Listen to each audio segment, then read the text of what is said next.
وذكر فإن الذكرى تنفع المؤمنين وما خلقت الجن والإنس إلا ليعبدون. الحمد لله رب العالمين، والصلاة والسلام على نبينا محمد وعلى آله وصحبه أجمعين. أما بعد، فاللهم انفعنا بما علمتنا وعلمنا ما ينفعنا وزدنا علما تنفعنا به. اللهم آت نفوسنا تقواها وزكها أنت خير من زكاها، أنت وليها ومولاها. اللهم ربنا أعنا ولا تعن علينا، وانصرنا ولا تنصر علينا، وامكر لنا ولا تمكر علينا، واهدنا ويسر الهدى إلينا، وانصرنا على من بغى علينا. اللهم اجعلنا لك ذكارين، لك شكارين، لك رحابين، لك مطواعين، إليك مخبتين طواعين منيبين. It pleases me tonight to be amongst my brothers in this city that I have very fond memories from the last time I visited. I see a lot of beautiful faces that have left an imprint in my memory from my previous visits. I ask Allah Jalla wa Ala to bestow His blessings upon this gathering and everyone attending in it, and those who are also tuning in and listening. Now, before I proceed, are we talking in English tonight or Arabic? Arabic. Arabic? الجميع يفهم عربية؟ English إن شاء الله. English. شوية. The topic was suggested, and perhaps you have heard what it is. همة السلف في طلب العلم. The determination or the zeal of those who have preceded us in piety and righteousness in the seeking of knowledge. This is a beautiful topic and a good choice at all times.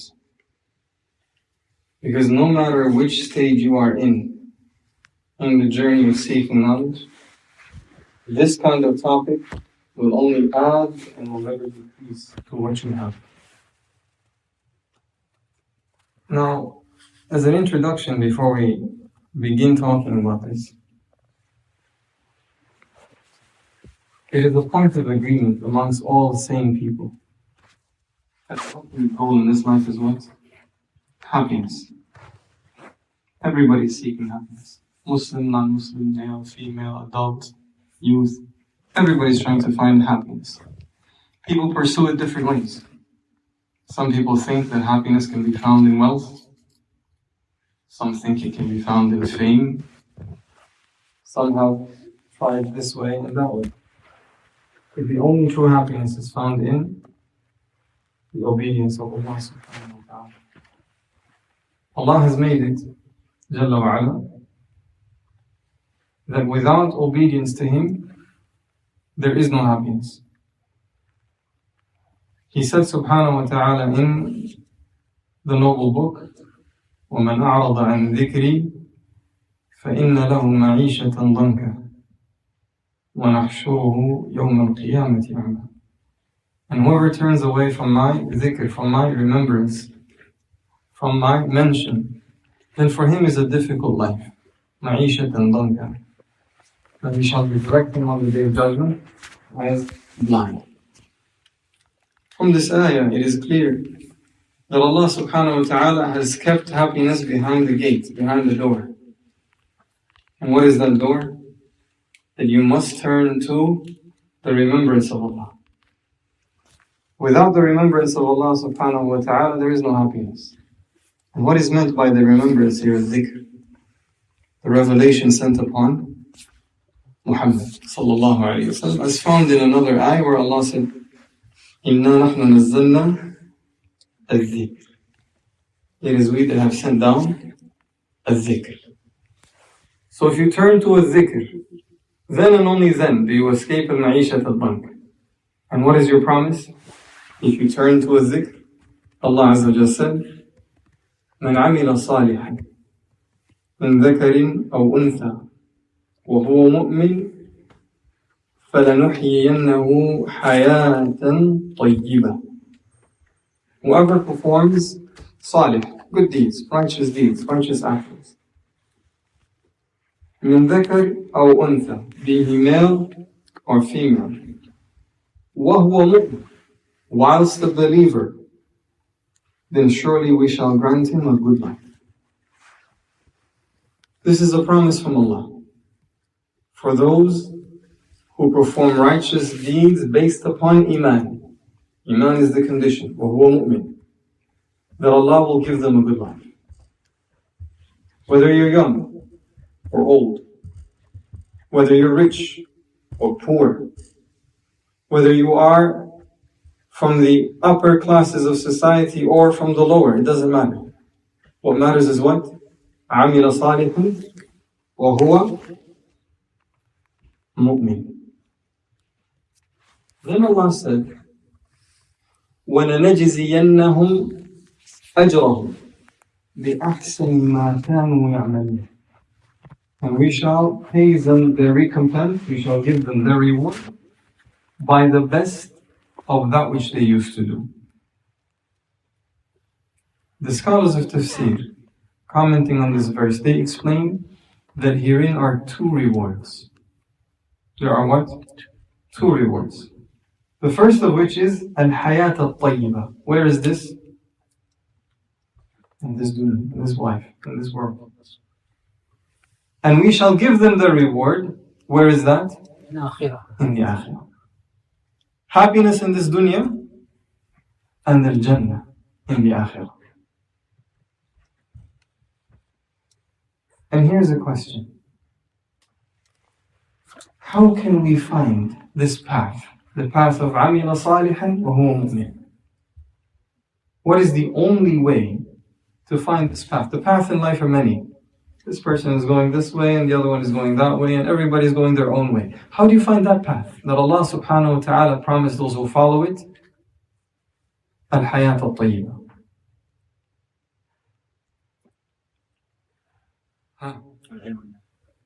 Beneficial knowledge.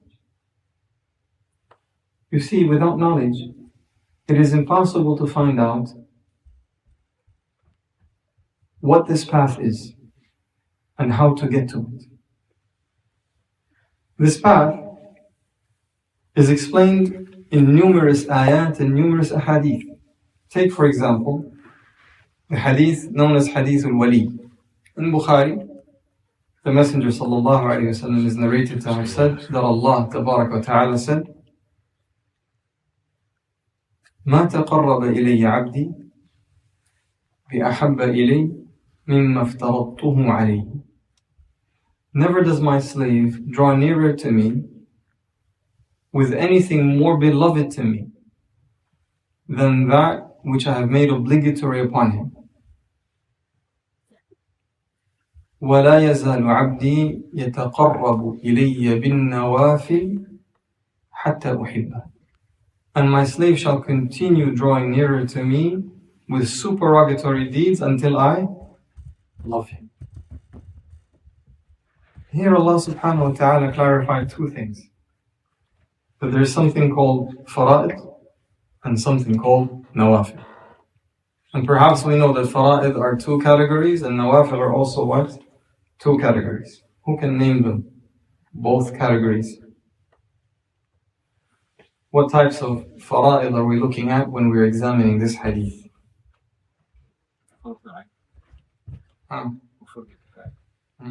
Do we agree, or is there another answer?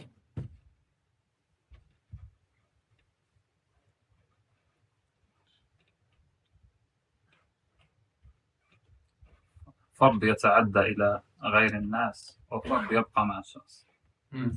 يعني شخص يعمل عمل يتعلق بالناس وهو فرض عليه. طيب, any other answer?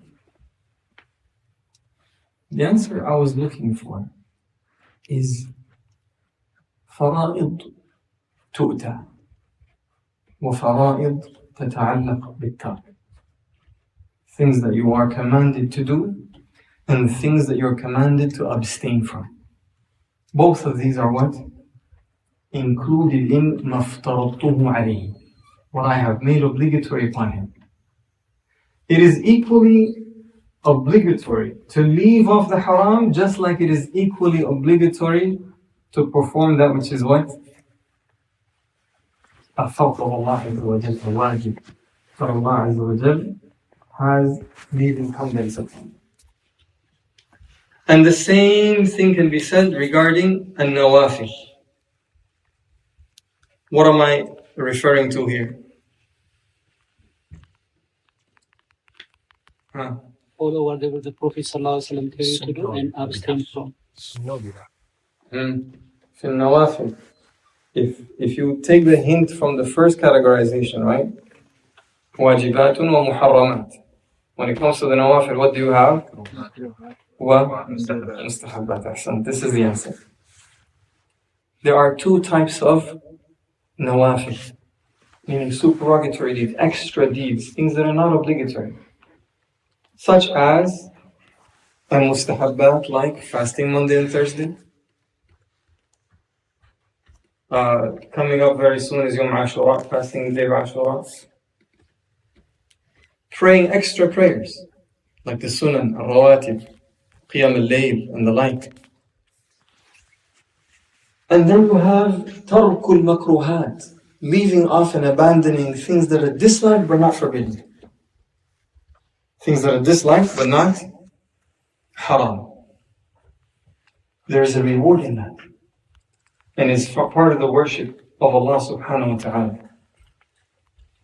Now, these four categories, obligatory, forbidden, and sinful, supererogatory, and disliked, is there any way to decide what they are without knowledge?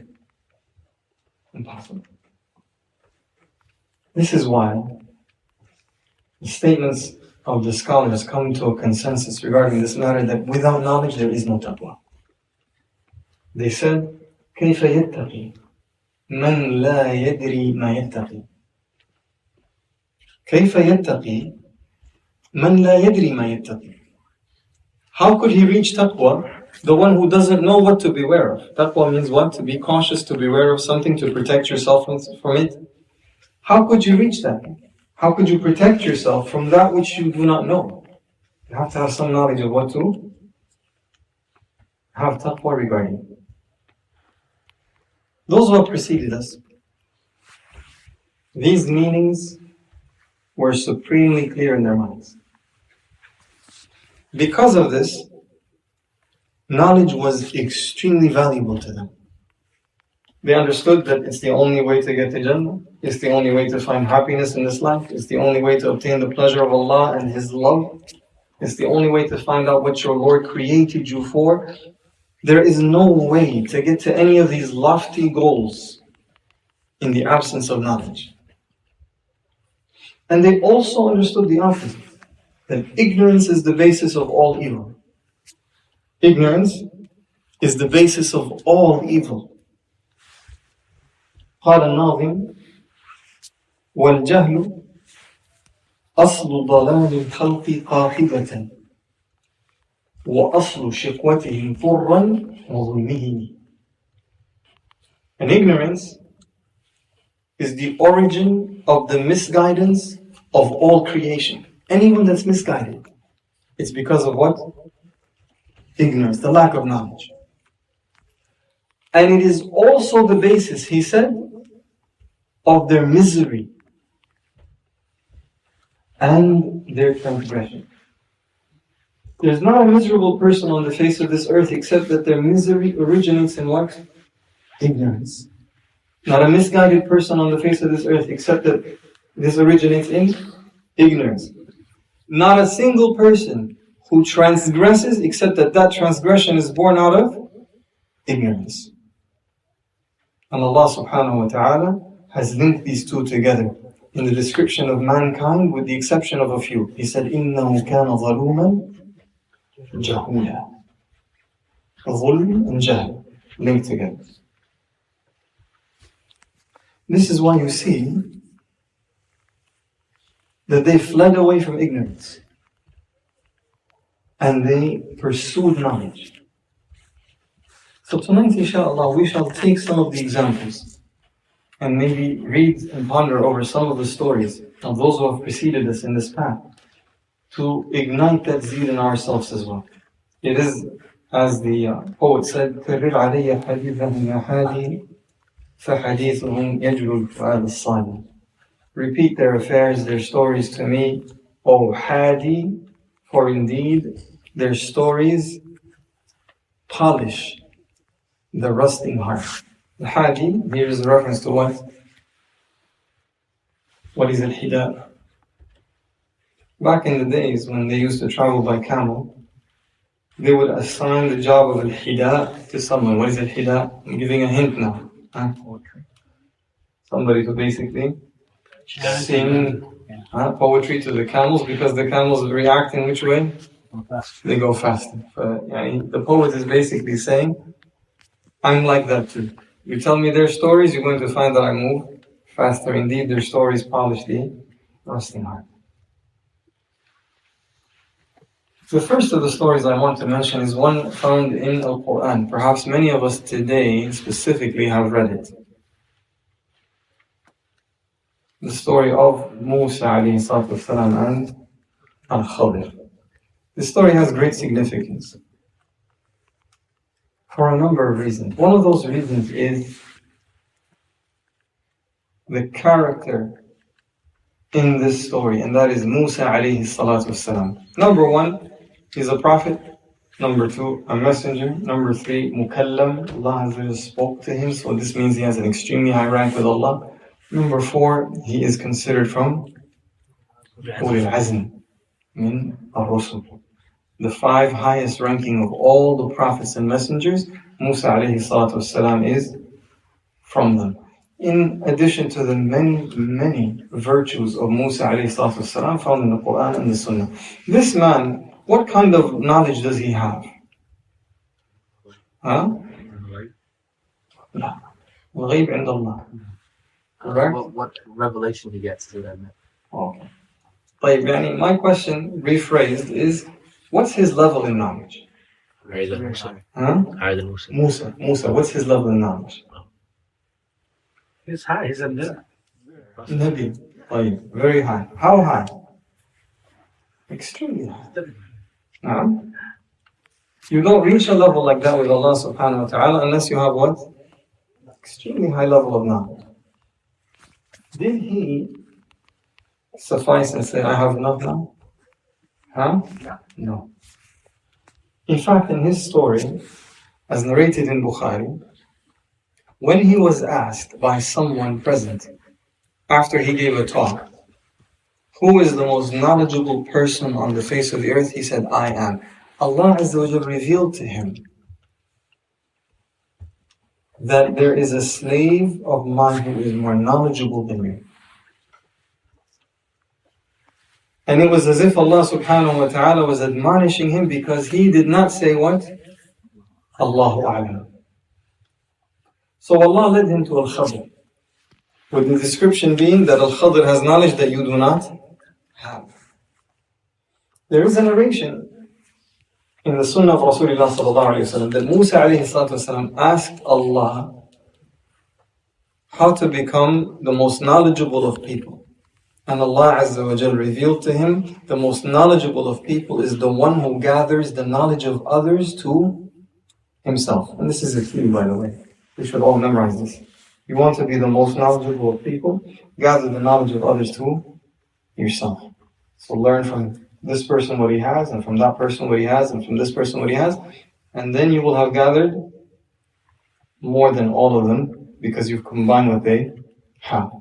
Musa alayhi salatu wasalam, upon finding out that there is someone more knowledgeable than him, what did he do?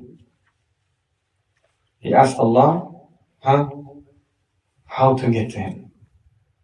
And so Allah Azza wa Jal told him to take with him a fish and to pursue the journey at such and such a place, and wherever he loses the fish, he's going to find that slave of Khadr. The first lesson we take from this is Musa's zeal regarding knowledge. he found out somebody is more knowledgeable than him, what's the first reaction? How can I get to that person? Why? To learn what he has. Musa did not suffice himself. Oh, I have this rank, I have this, Allah has me split the sea for me, Allah drowned my enemy, Fir'aun, this and that. No, none of that was enough. Now, knowledge has no end. The more knowledge you gain, the higher you will ascend. The second lesson that we take from this story, showing the zeal of Musa alayhi salatu wasalam, he said, أَوْ أَمْضِيَ حُقُبًا يعني I will either find him or I will أمضي حقوبة. I will continue for long and persistent periods of time. So Musa was not only journeying to find Al-Khadr for a small journey, the determination was that even if it takes a very long trip, I will keep on going until I find Al-Khadr. Another sign of the zeal that Musa alayhi salatu wasalam had in this same story is that when it came time to take a break, what did he say to his ghulam, to his servant? أيوة.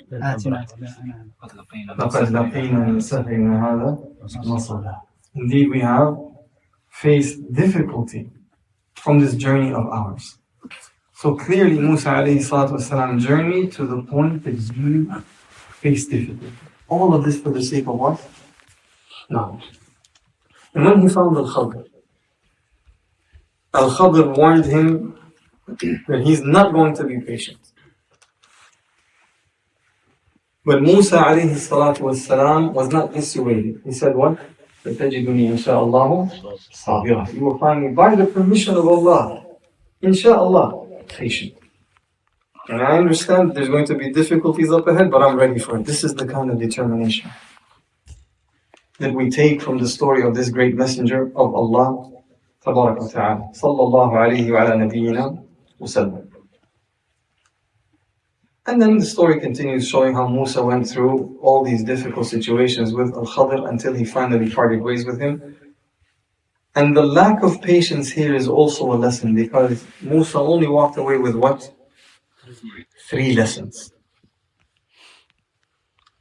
And the Prophet Muhammad ﷺ, as narrated in the Sunnah, wished that Musa would have been patient so that we would learn more from Al-Khadr.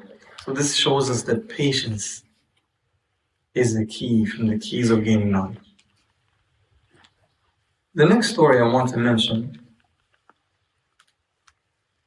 showing the zeal of those who have preceded us in knowledge, is the story of Ibn Abbas radiallahu ta'ala anhuma in the beginnings of his seeking knowledge.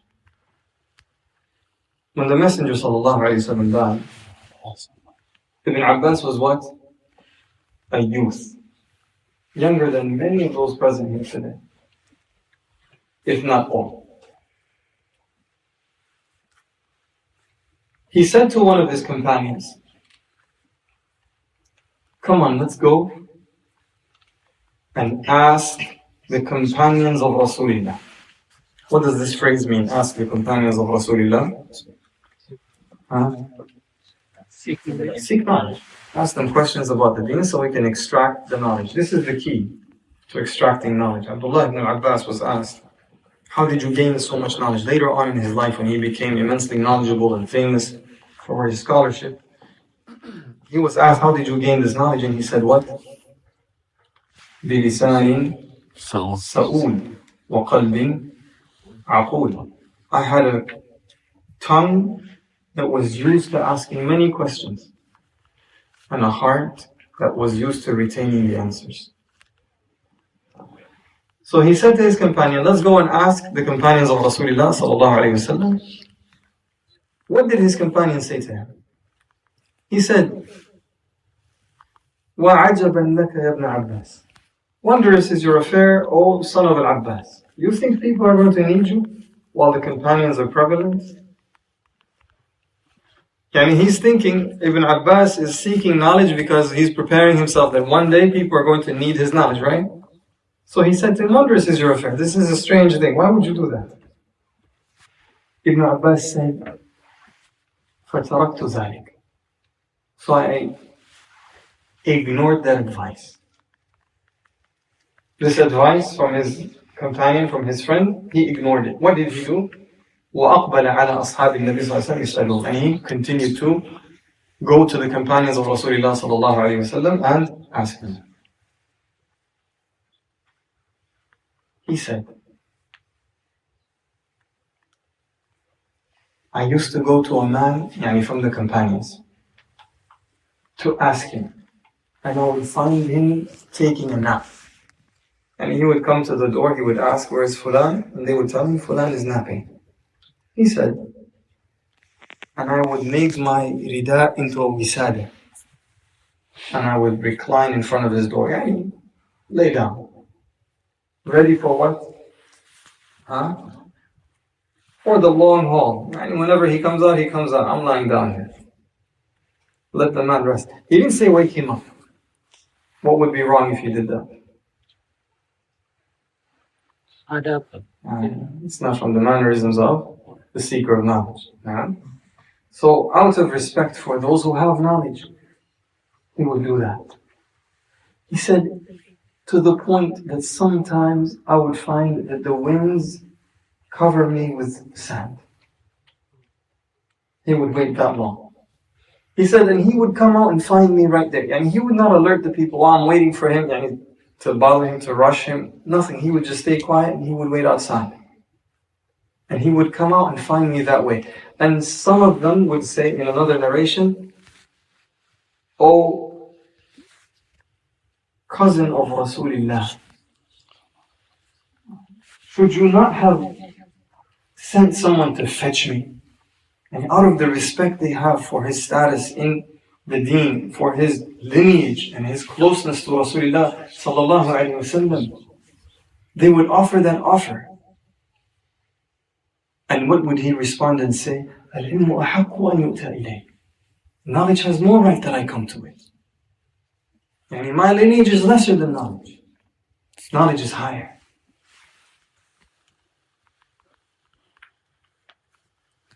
And he would walk with them wherever they're going. If he was going to the masjid, he would walk with him, and then he would ask him his questions. We see his wisdom, may Allah be pleased with him, in the way he dealt with those he was taking knowledge from amongst the Sahaba, in the story of the tafsir of an ayah that Ibn Abbas wanted to learn. He wanted to ask about the tafsir of Qawlillah Azza wa Jal regarding the two women اللتين تظاهرتا على رسول الله صلى الله عليه وسلم. In the Quran, Allah mentioned the story about two of the wives of Rasulullah ﷺ who teamed up together against the messenger. You know how sometimes a man who has multiple wives, they will team up, and there will be the things that happen in the household. So Ibn Abbas wanted to know who are the two women being referred to in this ayah. He said, for a whole year I wanted to ask for Umar, but the respect and awe I have of him would prevent me. A whole year. He said, until one day I found an opportunity while we were traveling together. He took time to relieve himself, and I was standing and taking care of his affairs and serving him. When he came back, I walked with him and I asked him my question. And he said, Hafsa and Aisha. He got his answer after 1 year of waiting. He said to Umar, Wallahi, I've been wanting to ask you about this for a whole year, but the only thing that stopped me was how much awe I have of you, or how much respect I have to you. Umar radiallahu anhu said, do not do that. Ask. He wanted the knowledge to spread, radiallahu ta'ala. This is the kind of interest and zeal that Ibn Abbas had. Coming back to our story, he did this with a number of the companions, seeking knowledge from them, waiting for them, respecting them, until he he gained a tremendous deal of knowledge. What happened?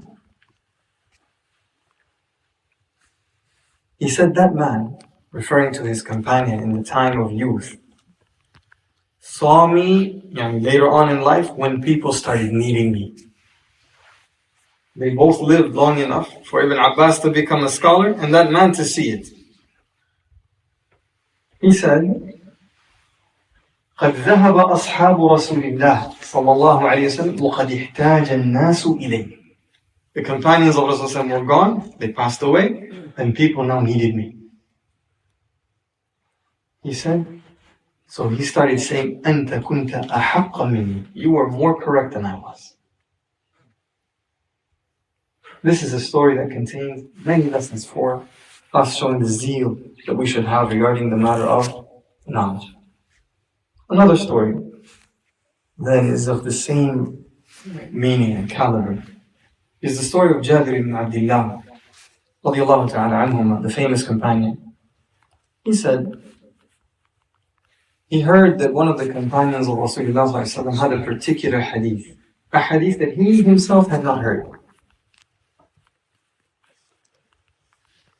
The man being referred to here is Abdullah ibn Unais.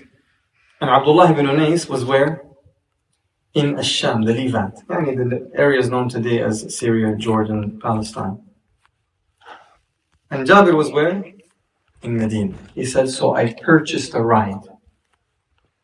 He did what? He purchased a ride. Specifically for what purpose? For knowledge. To go to meet Abdullah ibn Unais. That's a fortune. Purchasing a ride suitable to make that journey. Now you're going for a month and you're coming back for a month. He said,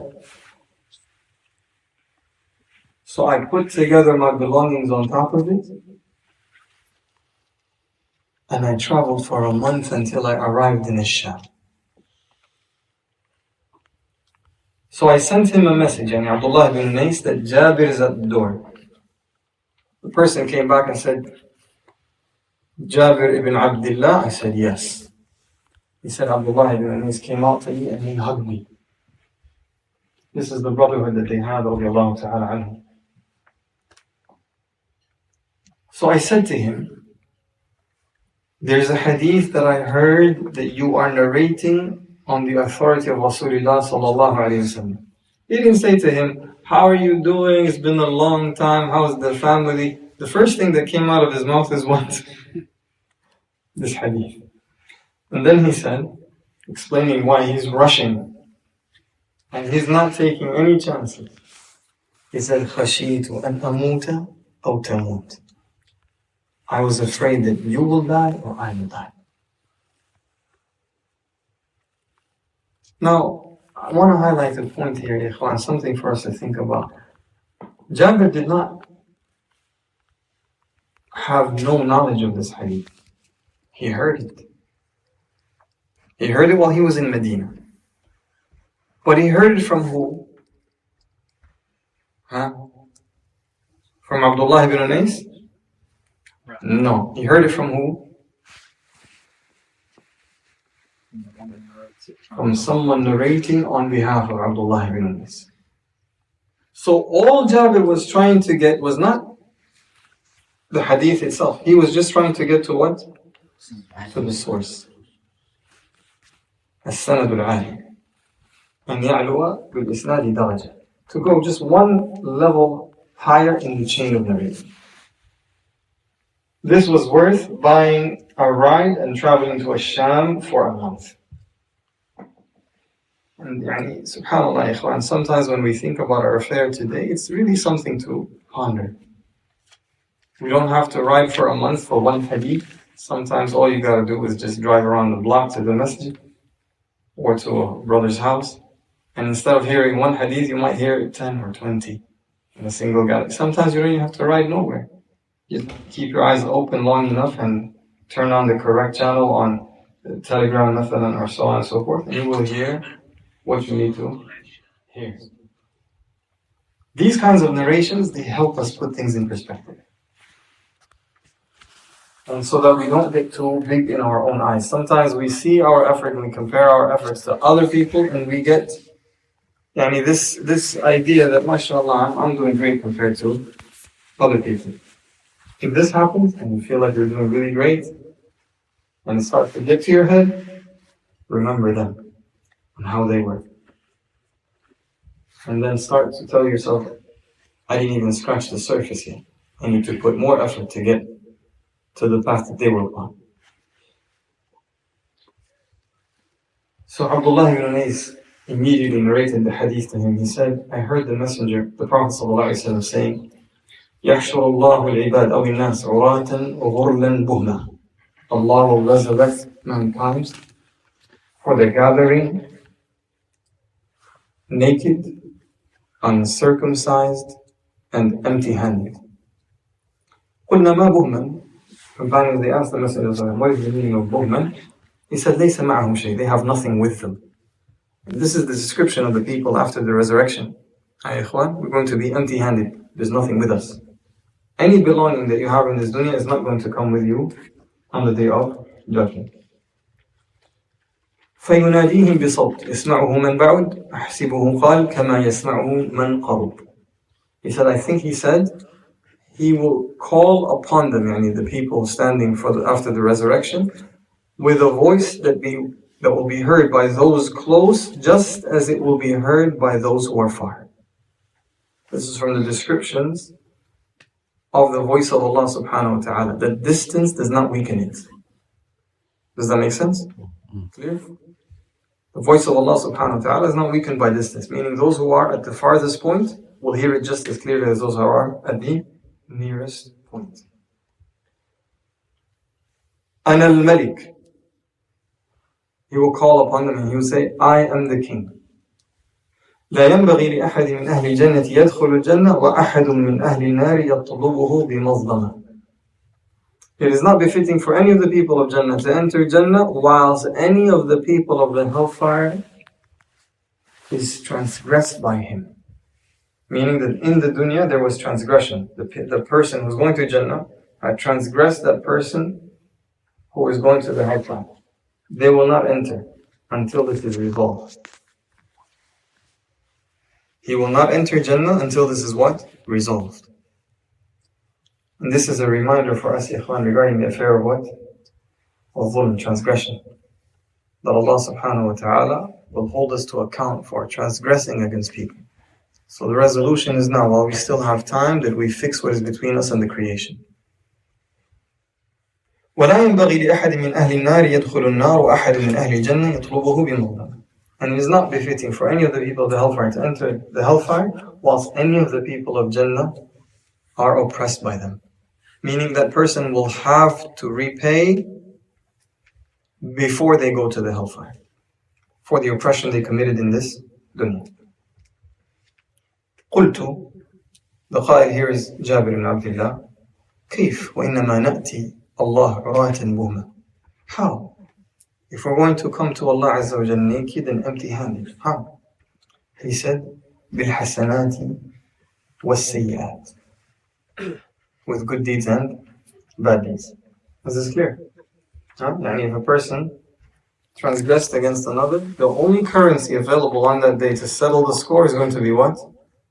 Good deeds and bad deeds. If the oppressor has good deeds, he has to pay the oppressed with what? With his good deeds. What if the oppressor does not have good deeds? Or they're insufficient? He will have to take bad deeds from the oppressed. So this is another reminder to stay away from oppression and always err on the side of being the oppressed. And if you're in a situation where you're either going to oppress or be oppressed, which side do you pick? The oppressed. Why? Because on the day of judgment, you'll get paid back. And sometimes that payment back is what? Good deeds. On a day that a good deed is worth the dunya with everything upon it. Or the price is that he will take some of your bad deeds. The day that you will see what you have done of bad deeds and you will wish the distance between you and your bad deeds were as far as the distance between the east and the west. Thank you. This hadith, by the way, that was narrated here, Shaykh al-Albani rahmatullahi alayhi has authenticated it in Al-Adab al-Mufrad. Now, one of the things that I wanted to highlight tonight is how they viewed knowledge when compared to other acts of worship. Salih ibn Muhammad ibn Zaida, he narrates that some youth from Banu Layth used to be worshippers. Young men, they had a lot of zeal, and so they had a lot of worship. They used to go in the time of Al-Hajjah, in the early part of the day, to the masjid. وَلَا يَزَالُونَ يُصَلُّونَ حَتَّى يُصَلَّ الْعَصْرِ.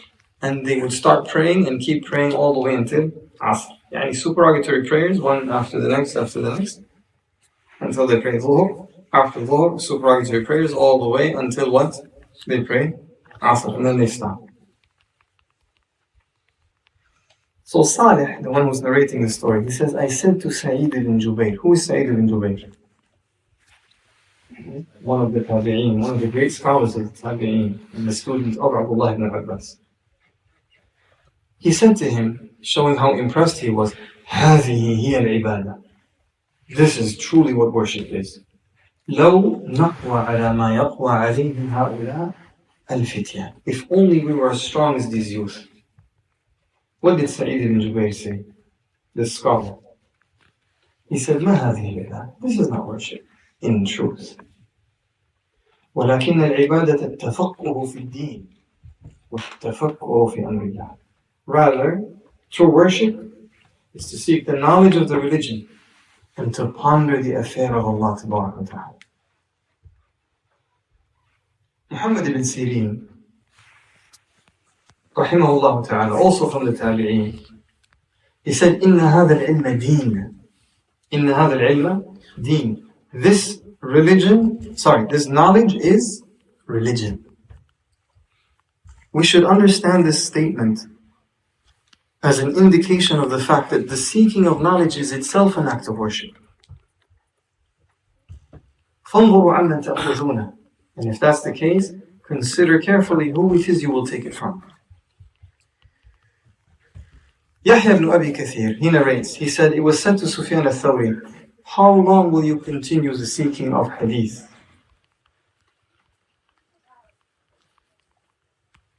As if the person asking Sufyan al-Thawri, and Sufyan al-Thawri is one of the great imams from the muhaddithin, it's as if the person is asking him, when are you going to start worshipping? And as if the seeking of the knowledge of hadith is what? Lower. And there's other worship that is high. So how long are you going to seek the knowledge of hadith? Look what Sufyan al-Thawri, he said, وَأَيُّ خَيْرٍ أَنَا فِيهِ خَيْرٌ مِنَ الْحَدِيثِ فَأَصِيرُ إِلَيْهِ. And what good am I in that is better than hadith so that I can go to? Show me which of my deeds is better than the seeking of hadith so that I can focus on that one. And the answer is what? Religion. Al-Hasan, al-Basri, he said, العالم خير من الزاهد في الدنيا المجتهد في العبادة. A scholar is better than the aesthetic, the one who has no interest in this worldly life and its affairs, who is diligent in worship.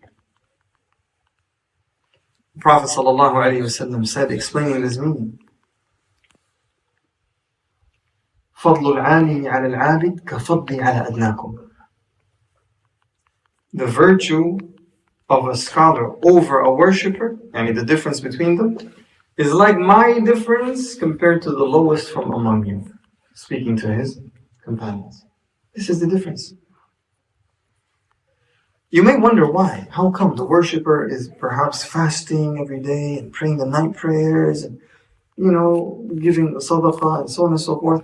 And the scholar sometimes is just relaxing, not doing all of that. He may be breaking his fast, not fasting, or he may be sleeping when the other one is praying the night. How come? Why is it that the reward is so much greater? Because he teaches the people how to do those actions, so he gets the reward. Because he gets the reward of everyone who does any of that which he is teaching. What else? Knowledge of Allah. فالعابد فضله لنفسه والعالم فضله لنفسه Jazakallah khair. This is another point that, his act of worship is one that goes beyond himself to others, to the benefit of others. Whereas the worshipper, many times his worship is just for himself. It doesn't benefit anyone else. In addition to this, however, the scholars are a barrier for the shayateen from spreading their evil and wreaking havoc in societies. This is why when a scholar dies, you see what happened immediately thereafter. The fitan start to spread. As if the life of that scholar was what? A barrier or a door. When Umar radiallahu anhu asked Hudhayfa ibn al-Yaman in the famous hadith to remind him about the fitna that Rasulullah spoke about that rages like the raging waves of the sea. Hudhayfa said to him, there's a door between you and that fitna. Umar understood what Hudhayfa was saying. He said to him, is that door going to be open or broken? He said, no, it's going to be broken. Umar knew what Hudhayfa was saying. Hudhayfa was saying, you are the door, you are the barrier, yani Umar. And the breaking of the door is what? The death of Umar radiallahu ta'ala anhuma wallahu. This is from the functions of the scholars, that they are a protection for the ummah of Muhammad sallallahu alayhi wasallam from the fitan, from the trials. It is narrated that some of the khulafa of old, a long time ago, when the Mu'tazila first started spreading their misguidance amongst the ummah regarding the names of Allah and His attributes and so on and so forth, he wanted to start spreading that because he started believing in one of the khulafa, one of the leaders. But he was afraid of who? Zaid ibn Harun, rahimahullah, one of the scholars, one of the elder senior scholars. And he was so eager to spread that fitna. Every now and then he said, is Zaid ibn Harun still alive? He was wishing for his death. And only after the death of Zaid ibn Harun, the great Imam, did he start spreading his falsehood. Such is the function of the scholars that Allah subhanahu wa ta'ala has bestowed upon them. My brothers, the Prophet Muhammad sallallahu alayhi wa sallam, he left nothing behind except for one thing. In the hadith of Rasulullah sallallahu alayhi wa sallam, he said, Inna la nurath. Indeed, we are not to be inherited. Who's we here? The prophets. The Prophet and every prophet before him, they are not to be inherited. Their family does not get any of their wealth, even if they had some wealth at the time of death. The rules of inheritance do not apply to who? Prophets and messengers. مَا تَرَكْنَاهُ صَدَقًا. Whatever we leave behind, the prophets, it is sadaqah. That's how it is. That's the rule of Allah Azza wa Jal regarding the wealth of the prophets. In another narration, he said, however, إِنَّ الْأَنْبِيَاءَ لَمْ يُوَرِّثُوا دِينَارًا وَلَا دِرْهَمًا. Indeed, the prophets did not leave behind neither gold nor silver.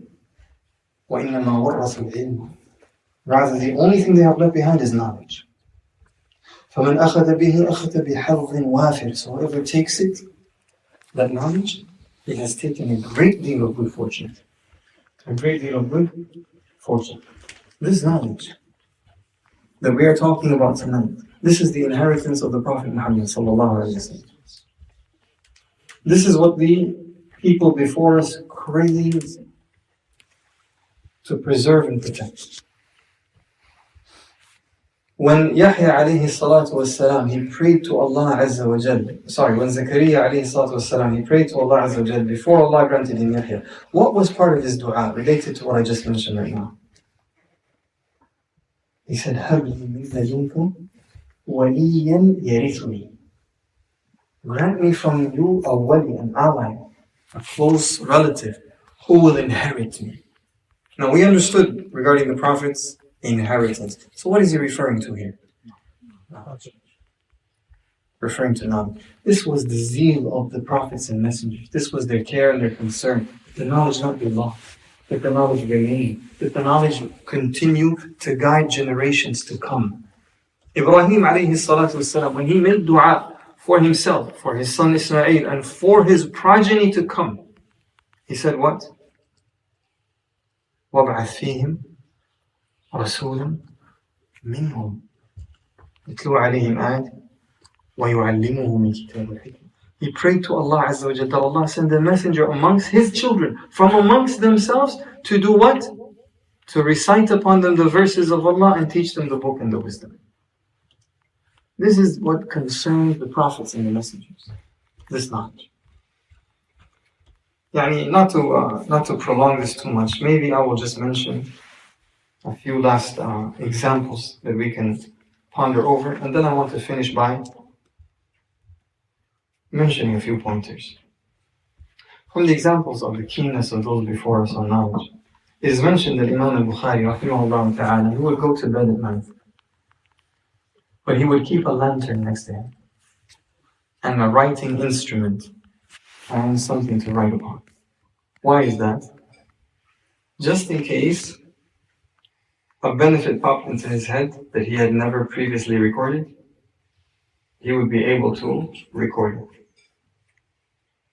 And some of us, we only set the alarm at the last minute. I want to get every possible second of sleep so I can get ready for the day ahead of me. What is he doing? He's preparing himself for possibly being awake because something popped into his mind. The narrator said, "Zero break and ignore Amen." It's not one of those things you just press a button. You have to light this. And then he would write eventually. He would turn it off and go back to bed. And then something else would come to mind. And he would repeat. And then he would go to bed. And then something else would come to mind. And he would repeat. And sometimes he would do this 20 times in a single night.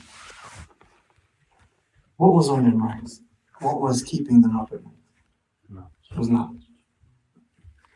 Abu Hatim al-Razi, the famous Imam, he talks about the time that he was a seeker of knowledge, traveling to meet the older scholars. And there's a stage in life where you are looking for those who are older than you and have that which you do not have. He said, أول ما رحلت, when I first began the traveling for the seeking of knowledge, I took a journey 7 years long.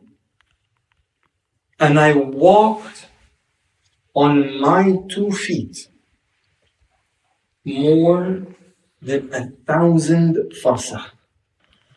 Farsakh is a unit of length equivalent roughly to 3.1 miles in today's calculation of distance. He's talking about what? Walking on his feet more than 1,000 farsakh. What is that in miles? 3,100 miles on his feet.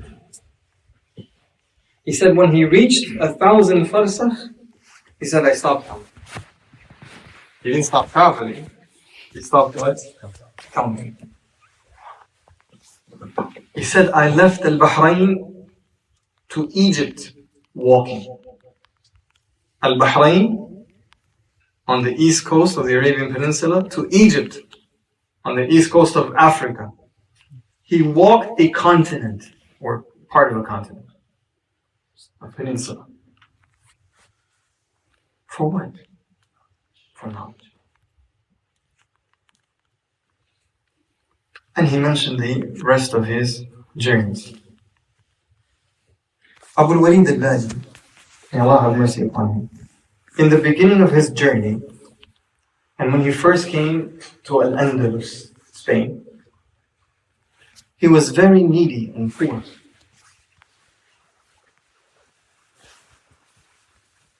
To the point that he rented himself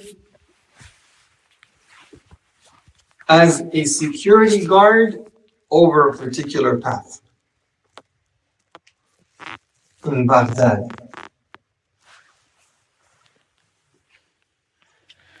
And from the rent or from the payment, from the salary that he would get from that, he would spend on himself. And you can imagine what kind of salary he was getting. And from the light that they kept on at night, he would study. He didn't say, this is not making a living, this is not working out for me, let me see if somebody else is offering me a better job. No, he's like, I'm alone at night. Ain't nobody bothering me, I got my books. As for the dunya, it'll come in. And then he went to Al-Andalus after that. And he was in such a poor situation that he ended up getting a job working in goldsmithing, specific type of goldsmithing involving the minting of currency. One of his famous students, he said back then,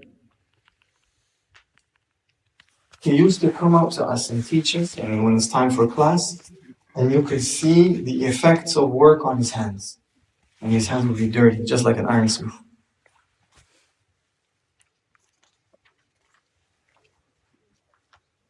And you could see the rust on his hands. He said to the point, and this continued up to the point that he became known for knowledge. Once his knowledge became known and people started to hear about him and his reputation grew, he said then the dunya came to him. And he no longer needed to do any of these kinds of jobs. And somebody might say, well, are these stories like things that we hear from the past? Is anything like this happening today? The title is regarding those who have preceded us. But it's also good to see what's happening today. There used to be a time, ikhwan, for example, that Shaykh al-Albani rahmatullahi would work in his watch fixing store just enough to have income for the day. And then he would close his shop and stay there to read. Later on in his life, he became rich, he became wealthy. Allah Azza wa Jalla brought the dunya. The Shaykh ibn Uthaymeen, he says about himself, there used to be a point of time, I think he said 10 or 1 or the two numbers, I can't remember if he said 10 or 1. There used to be a time that I do not even own 10 riyals. There used to be a time that I did not even own 10 riyals. Who is this? Muhammad bin Salih. Then came a point later on in his life where Fahd ibn Abdul Aziz al-Saud, may Allah have mercy on him, Ameen. would visit him to discuss some private affairs. And on his way out, he would write down a check for 1 million riyals and leave it, say to the Shaykh, whatever you see fit, whatever you think is needed.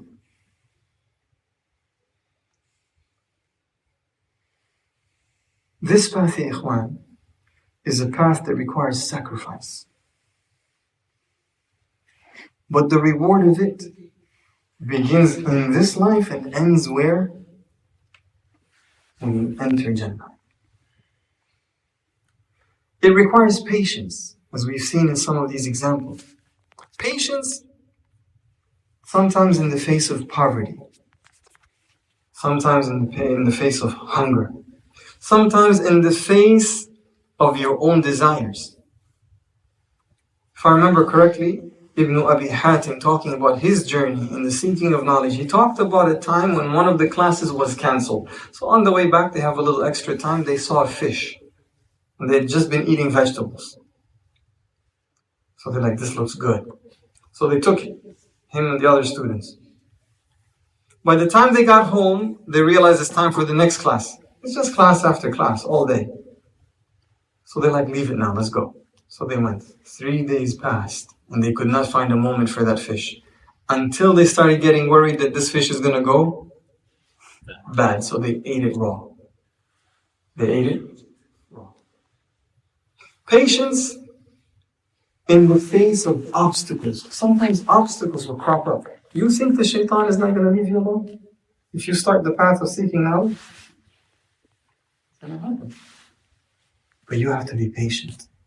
Patience sometimes in the face of ill treatment by a teacher. They're humans. Sometimes the teacher will mistreat you. It can happen. If you abandon the seeking of knowledge, you only harm yourself. The teacher has other students. His knowledge will spread by the permission of Allah Ta'ala, but you will be the one who is denied. You will have denied yourself. One of the scholars of hadith was kicked out of one of the imam's circles because of a misunderstanding. He was kicked out from his circle, meaning he is never permitted to enter that circle again. You know what he did? He didn't say, there's a lot of other scholars, I don't need them. He would come to the class and sit on the other side of the wall. And just like we're sitting right now inside, there would be somebody right at the window outside, or behind this wall right here. And he would write just like everybody else. But when he became a scholar and he became famous and he became a narrator, he wouldn't say, he told me. He would say, he narrated while I'm listening. This is how accurate he was. To make sure that he's not lying. He narrated while I was listening. To give the knowledge his rights. One of the scholars one time got really upset with the student, so he kicked him. So a man that was present, he said to the guy who got kicked, if I was you, I would get up and leave. So the scholar turned to him, why? You think he's a fool like you? Today, ikhwan, sometimes the smallest things happen and all of a sudden you find somebody abandon a class that they've been attending for a month or 2 or 3 or a year. We need to understand how they were so that we understand how to deal with our life today. Knowledge is too precious for us to let these small obstacles stop us and prevent us. If you see an opportunity to seek knowledge, bite onto it with your molar teeth. Not literally, but figuratively. Do everything you can to extract that knowledge while you still have that opportunity. And I want to conclude with mentioning 3 things that will benefit each and every one of us in the path of seeking knowledge. Number 1, niyyah, intention. Have an intention. Someone will say, it's really difficult for me to have a niyyah. I don't know how to have a niyyah. The answer to that is, knowledge itself will teach you the niyyah. Just be patient. It is mentioned that the likes of Al-Hasan and Sufyan and many of the major scholars of this ummah, the great imams of old, they said, we started seeking knowledge and we didn't really have a major niyyah, but the niyyah came later.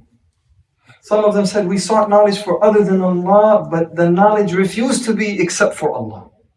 This is how knowledge is. It fixes your niyyah. It teaches you niyyah. Niyyah, intention, is in the heart. And what is in your heart is the determiner of what Allah will give you. Do you think a man who's seeking knowledge so he can become famous, so people will point their fingers at him, so that his name will become known, so that he can argue and debate and win arguments, this is why he's seeking knowledge? Do you think this man, Allah will treat him the same as a different man who was seeking knowledge to remove the burden of ignorance, to learn what Allah loves and is pleased by, so he can obey Allah the way Allah wants to be obeyed, so he can teach people the sunnah of Muhammad and preserve this deen? Do you think Allah will treat them the same way? Impossible. This man who has the correct niyyah, Allah will give him. This is why the scholars of old used to say, a man will memorize as much knowledge as he has intention. Al-Hafidh ibn Kathir, he said, Allah have mercy upon him, إِنَّمَا يَحْفَظُ الْمَرْءُ عَلَى قَدْرِ نِيَّتِهِ. Surely a man will memorize as much as he has intention. Number 2, seek knowledge in an organized fashion. Today we are in a time and era of disorganization. It's all around, everywhere. Between WhatsApp statuses, between clips that you get here and there, between the abundance of classes that you see everywhere. You know, this sheikh is teaching this book and this sheikh is teaching this book. This is live on YouTube, this is live on Periscope, this is this, this is that. You don't know where to start and where to begin and how to go about it. Take a moment and find out what the scholars have said is the correct way to seek knowledge in an organized, methodical fashion. Pretend like you are starting your own university called I Will Teach Myself University. And organize a curriculum. Start with level 101 and then go up. And don't say, this is too simple. The kids in the masjid are learning this. Why should I be learning this? I'm growing up with this, or I've heard so many clips, I've heard so many. No, there's no such thing in knowledge as this is too small. These things that they're teaching the kids in the masjid, they're teaching them these things because these are the foundations that major scholars are built upon. You will not reach knowledge until you have these foundations as well. Do not think that you can build a skyscraper without really solid foundations. So you need the same foundations that the kids are being given. Alhamdulillah that the kids are being given these foundations. Somebody might say, start with the 40 hadith of Imam al-Nawawi. And this brother who thinks very highly of himself, he's saying, the 40 hadith. I'm going to start with Umdat al-Ahkam. I'm going to start with Bulugh al-Maram. I'm going to start with Bukhari. I want to read Bukhari. Inshallah, I have a clean mind. My GPA is 4.0. Your GPA wasn't 4.0 when you were born. It came after what? Years and years and years of school and homework and tutors and parents helping you. This is how you got there. Why do you think this is going to transfer into this different field? And the interesting thing is, this person with that GPA, if you tell him, listen, I have a plumbing problem, I say, hey, tell the plumber, I have no clue what you're talking about. When it comes to plumbing, mashallah, he knows how to say what?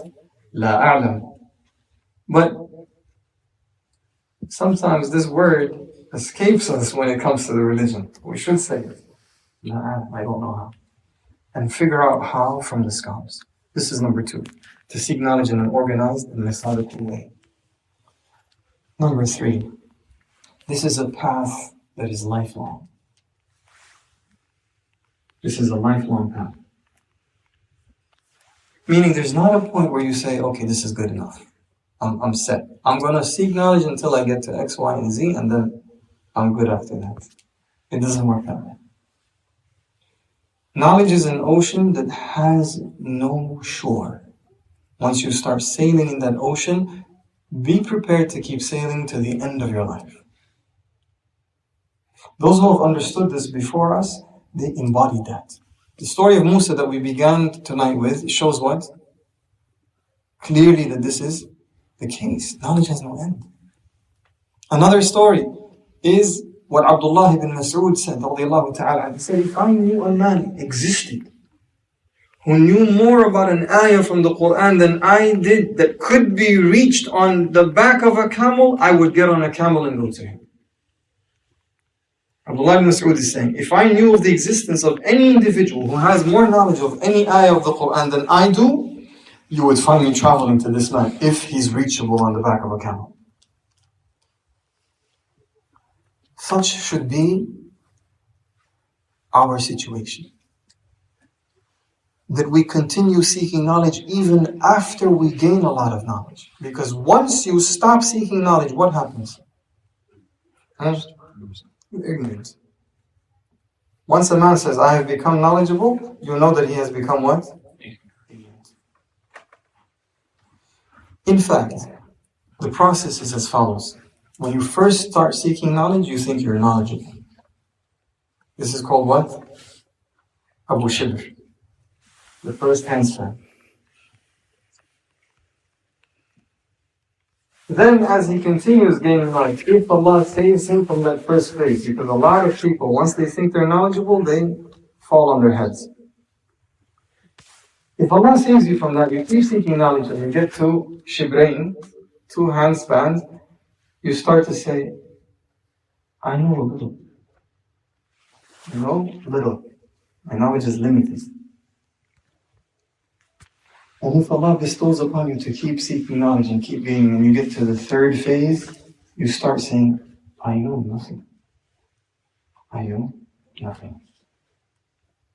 This is why, ya ikhwan, when we hear the major scholars talking about themselves, like a Shaykh al-Albani, for example, many occasions when people start praising him and so on and so forth, he would say to them, I swear by Allah, it is not what you think.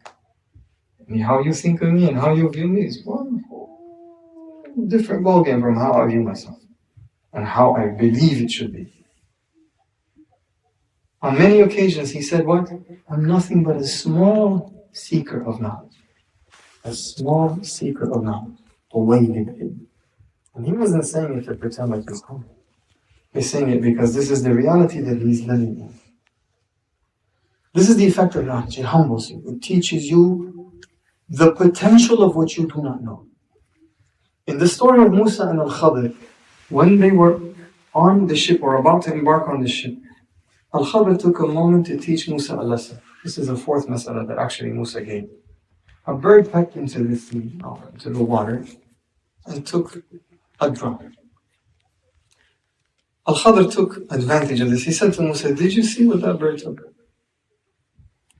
He said, my knowledge combined with your knowledge, with the knowledge of Musa that Al-Khadir doesn't have, and the knowledge of Al-Khadir that Musa doesn't have, combined together, compared to the knowledge of Allah, is like what the bird took from that water. How much did the bird take from the water? Allah said, وَمَا أُوتِيتُم مِّنَ الْعِلْمِ إِلَّا قَلِيلًا. And you have not been given a knowledge except for قليلا. نسأل الله جل وعلا أن يعلمنا ما ينفعنا وأن ينفعنا بما علمنا وأن يزيدنا علما ينفعنا به. اللهم اجعل ما علمتنا حجة لنا ولا تجعل ما علمتنا حجة علينا. اللهم إنا نسألك البر والتقوى ومن العمل ما ترضى. اللهم إنا نسألك الهدى والتقى والعفاف والغنى. ربنا آتنا في الدنيا حسنة وفي الآخرة حسنة وقنا عذاب النار. جزاكم الله خيرا جميعا. May Allah reward you for this excellent opportunity and this kind invitation. I ask Allah Jalla wa'ala to make it heavy on the scales of everybody who's attending, everybody who's organizing, everybody who's participating. وصلى الله وسلم وبارك وأنعم على نبينا محمد وآله وصحبه أجمعين. سبحانك اللهم وبحمدك نشهد أن لا إله إلا أنت نستغفرك ونتوب إليك.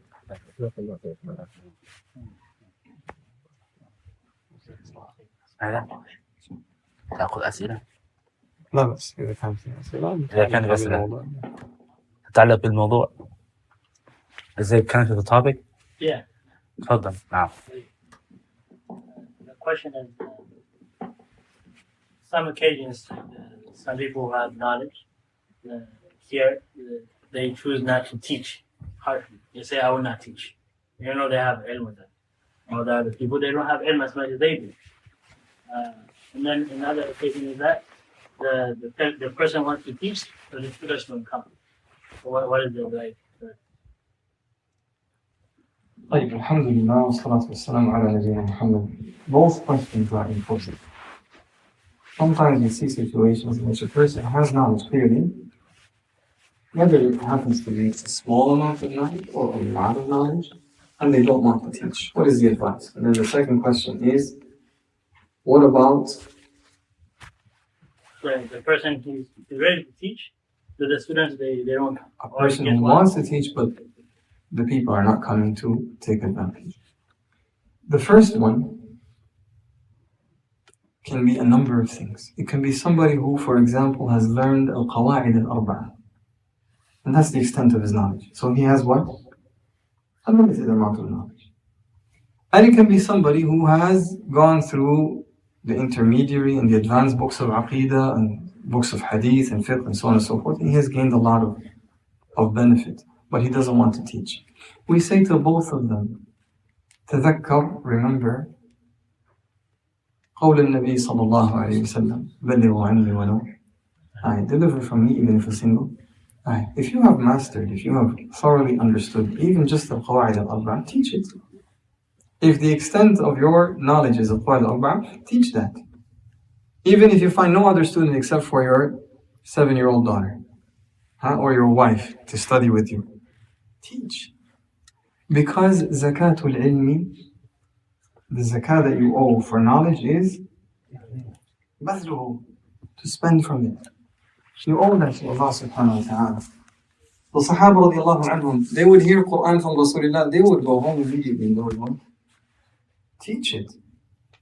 Umar radiallahu anhu had a pact with another companion that while I'm working and you're with Rasulullah sallallahu alaihi wasallam, you're going to tell me everything you heard. And I'll do the same for you. And so they used to what? Work one day on, one day off, and used to go back and forth like this. Yeah? This is what you owe, not just to yourself and to your family and to your kids, but you owe this to Islam. بَلِّغُوا عَنِّي وَلَوْ آيَةً. This is a duty we all have. Now, one of the reasons people don't do this, they say, I'm afraid that I will commit a mistake or do something wrong or cause problems. In reality, it's all a large list of misconceptions. The way to treat all of these misconceptions and be done with them is, number one, speak with the extent of your knowledge. Do not go a single inch beyond it. If what you know is al-qawaid al-arba'ah, do not talk about anything beyond that. If somebody asks you a question, mashallah, brother, you're amazing. And can I ask you a question? Say, I'm not amazing. The scholar that I just told you what he said, he's amazing. I'm learning just like you. And as for the questions, inshallah, me and you will find somebody and I will help you pose your question to somebody who knows the answers. Do not go past your knowledge. This is how to protect yourself from this. If he says, my problem is my intention, we say to him, the lack of intention does not stop the obligatory actions. If you have a problem with your intention and the adhan of dhuhr is being called, you're going to say, I'm not going to the masjid? Yes, right. Fix your intention and go to the masjid. Same thing. If you have knowledge, spread it and fix your intention. Learn to be a mujahid in the cause of intention. Sah wala la? This needs jihad, wala la? If you say, I'm just going to abandon this good deed, then you're abandoning this jihad. This is one of the battlefields with the shaitan, the internal battlefield. We do not run away from the fight. We fight for the sake of Allah. If your intention starts while teaching corrupt, as you keep teaching, as you keep learning, the knowledge will fix you. Don't worry about it. Keep on going and work on fixing what you have. If he says, my problem is that people will talk bad about me and it'll bring me problems and unnecessary attention and so on and so forth, we say, where's the sacrifice for Allah? Your honor is too great to be worth giving up for the sake of Allah. The Messenger ﷺ, when he went on this path, everybody threw roses in his way and hailed him as the great prophet that has come in the late ages. No. In the beginning it was what? Sahir, Majnoon, Kadhab, Kahin, Alghathu Ahlam. Liar, crazy man, seeing dreams. He's got some jinn in him. If the honor of Rasulullah sallallahu alayhi wasallam is not sacred enough to prevent him from taking the path of Allah and facing what he's going to face, your honor is not any greater. He's the messenger of Allah sallallahu alayhi wasallam, and he faced what he faced for Allah's sake. So what was the result when he sacrificed for Allah's sake and he took that insult and he took that humiliation? What was the result?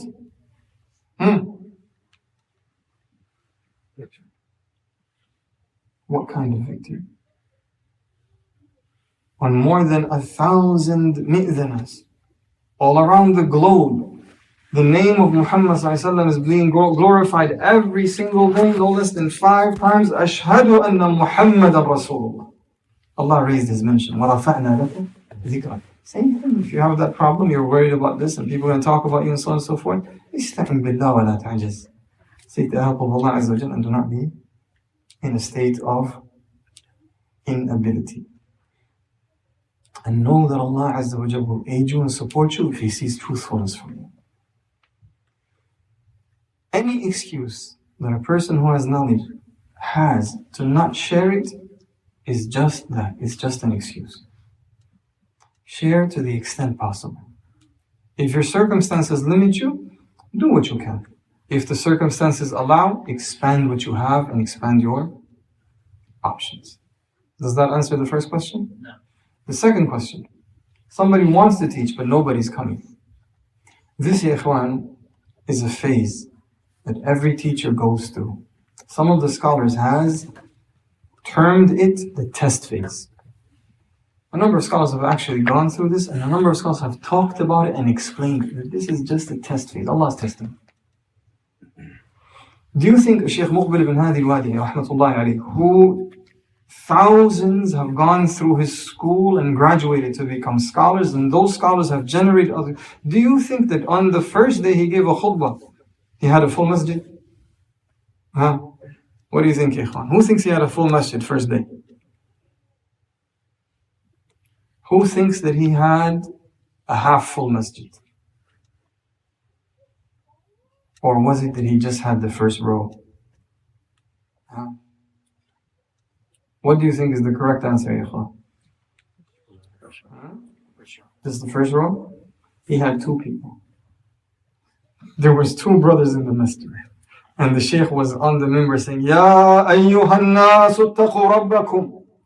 Talking to what? To two people. But you see, ikhwan, the da'wah of the Anbiya, the true call of Islam, the only true call of Islam is not a call of numbers. Numbers do not matter, do not concern us when we are calling to Allah. Because the prophets, some of them will come on the day of judgment with how many followers? Al-Rajul wal-Rajulan, one or two men, and some prophets will come with someone.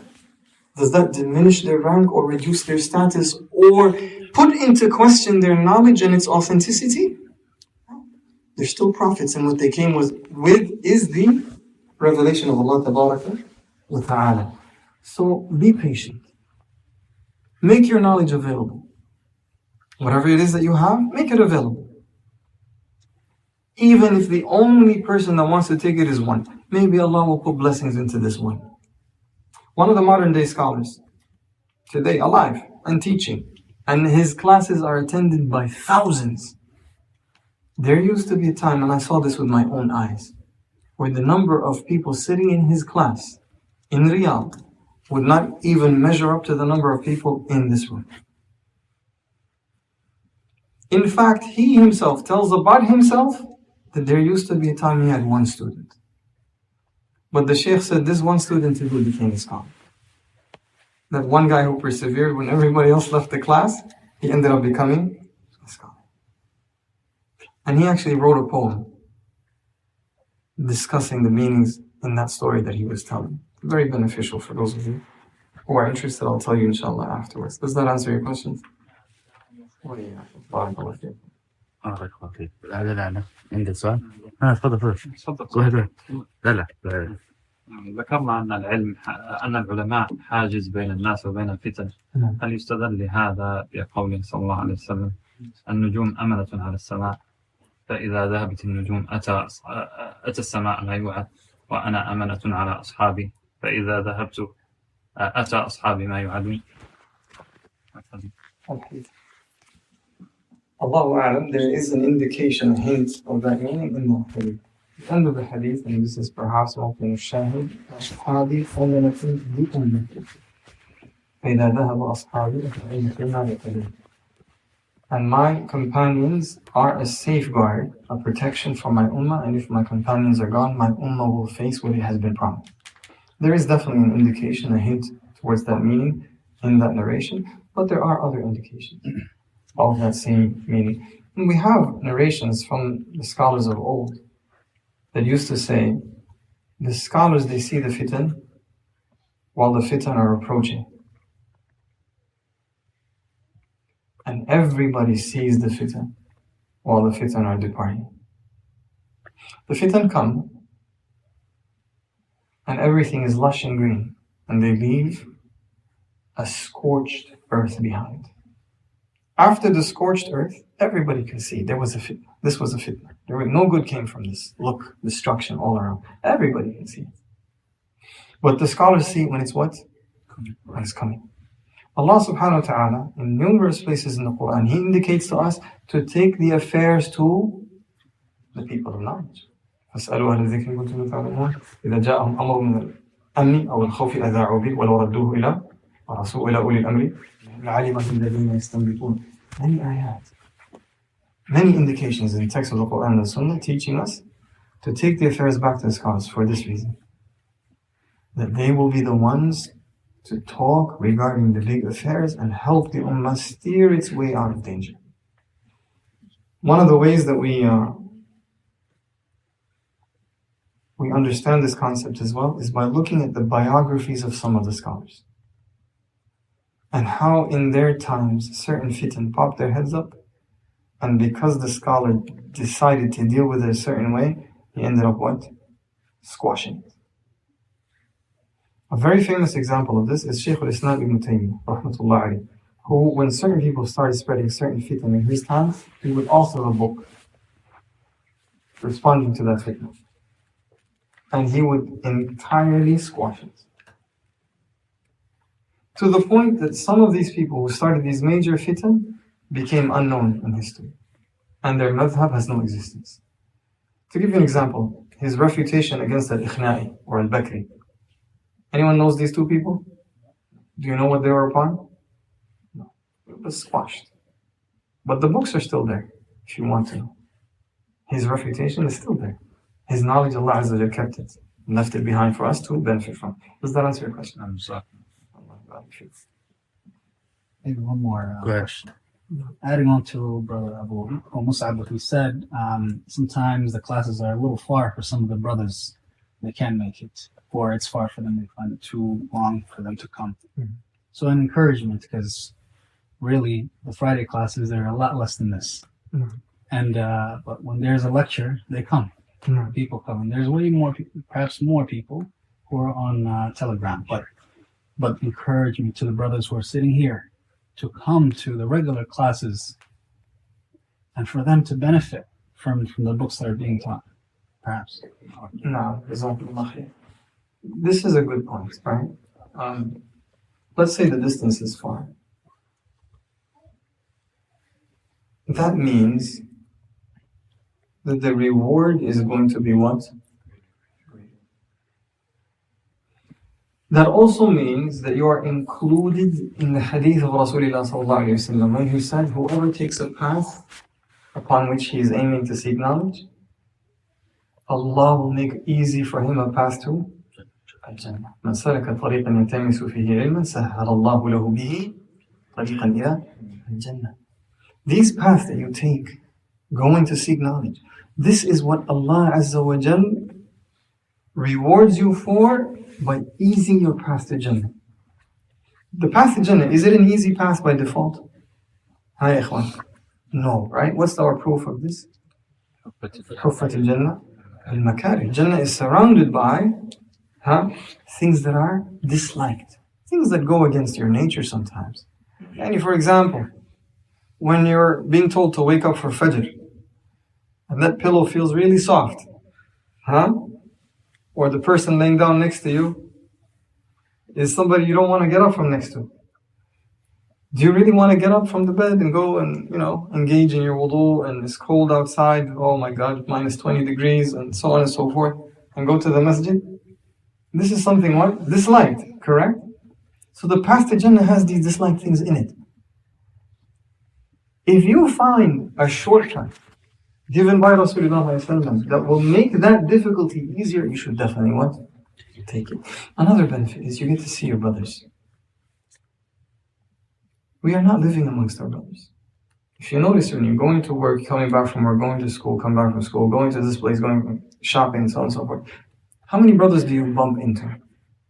Sometimes not even one. Sometimes not even one. Am I right? Most of the time. Perhaps.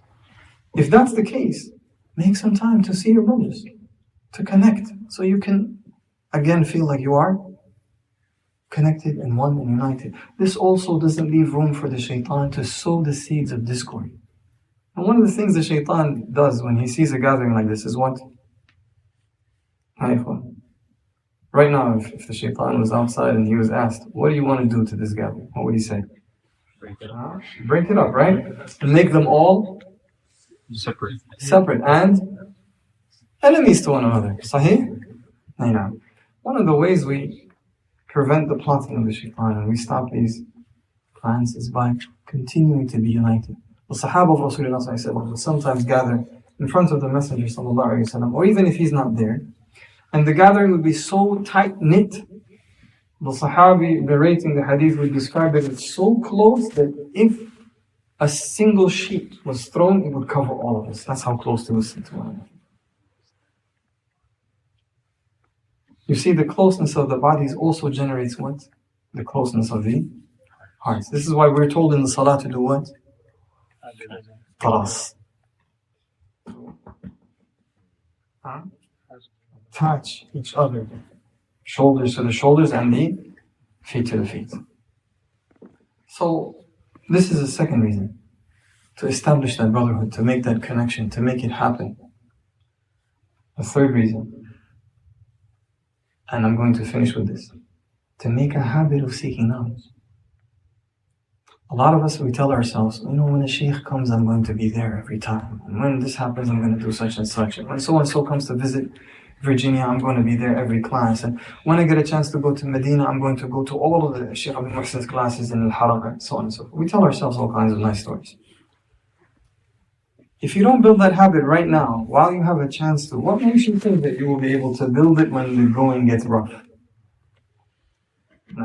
Build that habit right now. And establish something right now between you and Allah Azza wa Jalla. That Allah knows you're coming to this class through whatever obstacles you're going through, so that Allah opens up other doors for you. You see, if you neglect what is in front of you, you should not have any good reason to expect Allah to give you what is not in front of you. Now, if a man doesn't have a job, let's just say, talking about dunya as an example, and he gets a job offer, it's not the greatest thing ever, but it's something. It'll help him, it'll shore him up until he gets to what he needs to get to. Should he say no or should he take it? He doesn't have anything right now. Take it. Take it until you get to what you want. Right now, this class is perhaps, for some of us, for some of those present, the only thing available in the area. I don't know how many of you have options in other classes that you're going to and so forth, but I'm assuming that perhaps some of the brothers here, this is the only option available. If that's the case, then you should cling onto it. Hold on to it dearly. Attach yourself to it with the intention that you are following the ayah, وَلَئِن شَكَرْتُمْ لَأَزِيدَنَّكُمْ. And if you show gratitude, I will give you more. Show Allah gratitude that there's a class. Be grateful to Allah Azza wa Jalla. There's a class, there's khayr, there's قال Allah, قال Rasul. Instead of going to this masjid or that masjid, we're going to hear some things you don't want to hear. Things that this is completely wrong. Now, Wallahu ta'ala. بارك الله فيك. Last question, inshallah, نختم بهذا إن شاء الله تعالى. So from this path now, seeking knowledge, sometimes there are obstacles. And from the obstacles, sometimes you may find some trying to give you doubt in your religion, your aqidah. They may even want to debate you to try just to kind of turn you away. No. So what would your advice be for students while they're on this path to protect their heart from these kind of shubuhat that come to them? Barakallahu feek. This is an important question, and to be honest, it is not something that can be covered as an answer to a question unless we're going to start another session. But I can mention a few pointers. Number one, remember the principle. Al-qulubu da'ifa, the hearts are weak. Wa-shubuhatu khattafa, and the doubts are abductors. They abduct, kidnap the hearts.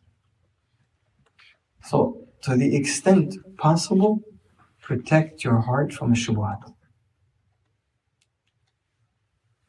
Just like you would not let your child mingle with, drug dealers and drug addicts and drug users, because you're afraid that they will somehow influence your child, protect your heart from those who cast doubts.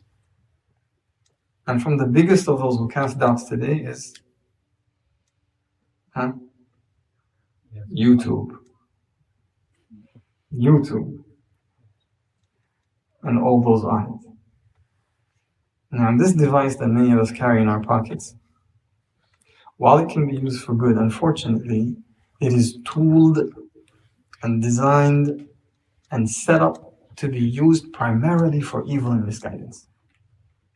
So unless Allah protects you, some of the harm that this device was used for will come to you. May Allah protect us all from it. If that's the case, and you're aware of this, make sure that you protect your heart from all such influence, be it what I mentioned or any other type of shubhat. The shubha might be from somebody you meet at the masjid all the time, and you know the brother is on a different path, and he likes to call people to his path, and he's trying to invite you. Don't listen. Don't engage. Tell brother, listen, you want to debate? Go find somebody to debate. As for me, I'm extremely comfortable following Rasulullah and his companions. I'm just really happy where I am right now, so you don't need to debate me. But if you're looking for somebody to debate, go find somebody like yourself who is not happy where he is. You two together go and figure it out. This is actually an answer from one of the scholars of old, if I remember correctly, maybe al-Zaid, where a man came to debate him, and he said in response, go to someone who has doubts like yourself and debate him. As for me, I'm in a state of certainty regarding my deen. In other words, he's saying to him, if you're going to debate me because you think that I have some doubts, and maybe if you debate me, you will show me the way, I don't have any doubts. I'm not going to sway, not even 1 inch. So don't waste your time. If you want to debate me because you're going to fool me to think that you want the truth, I know you don't. You're a man who has doubts in his heart. You're not interested in the truth. If you were, you would have come with questions, not with what? A debate. So find someone like yourself who has doubts and go debate him. This is number 2.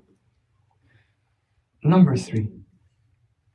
If a doubt happens to catch you, let's say that something you heard or something was said or something you read caused some doubt in your heart. What should you do? Take it back. People have فَاسْأَلُوا أَهْلَ الذِّكْرِ إِن كُنتُمْ لَا تَعْلَمُونَ. Ask the people of the remembrance, the scholars, if you do not know. Sometimes a scholar will remove a shubha in a conversation that lasts 1 minute. A shubha that may otherwise have stayed in your heart for a year or more. And by the way, do not leave a shubha in your heart for a year, let alone a year. Because shubhat have an effect on the heart. They weaken it, and they darken it, and they reduce your iman. So you don't want to leave that there. If there's a shubha in your heart, you want to deal with that immediately. And turn from a state of shubha to a state of what? Yaqeen, certainty. Perhaps some of us have experienced this, when there's a shubha in your heart and then somebody gives you an answer, oh, that makes so much sense, and you're smiling and you just feel relief and happiness. You know what that is? That's that darkness leaving. So you want to make sure your heart is always in a healthy state, with the shubhat dealt with and eradicated. And seek knowledge. You see, the more knowledge you seek, the more certainty you will be upon, until Allah grants you to reach a point where the shubhat will not harm you. In the hadith of Rasulullah narrated by Hudayfa, he said, until the hearts return to one of 2 states, and he mentioned the heart على أبيض مثل الصفا لا تضره فتنة ما دامت السماوات والأرض. Until the hearts return to one of 2 states, and he mentioned one of the 2 hearts, a heart that is white like marble, and meaning also as solid as marble, that no fitna can harm so long as the heavens and the earth still exist. This is from the gifts of Allah subhanahu wa ta'ala. For those who seek knowledge and they apply what they know, that Allah gives them that kind of firmness and strength, and the fitan do not harm them. This is why the scholars, when the fitan are displayed to them, they're mentioned to them, sometimes they laugh. You call this a fitna? The answer is such, such, and such. And he destroys it and dispels it and does away with it. So seek knowledge. But especially the knowledge of the shubha that you have in your community, or that you have in your family, or that you have in the circle of your acquaintances, or at your workplace. That shubha is the first thing you tackle. You seek the knowledge, what the scholars have said, so that it does not harm you. Sometimes, however, we import shubhat, and that's a practice that is not healthy.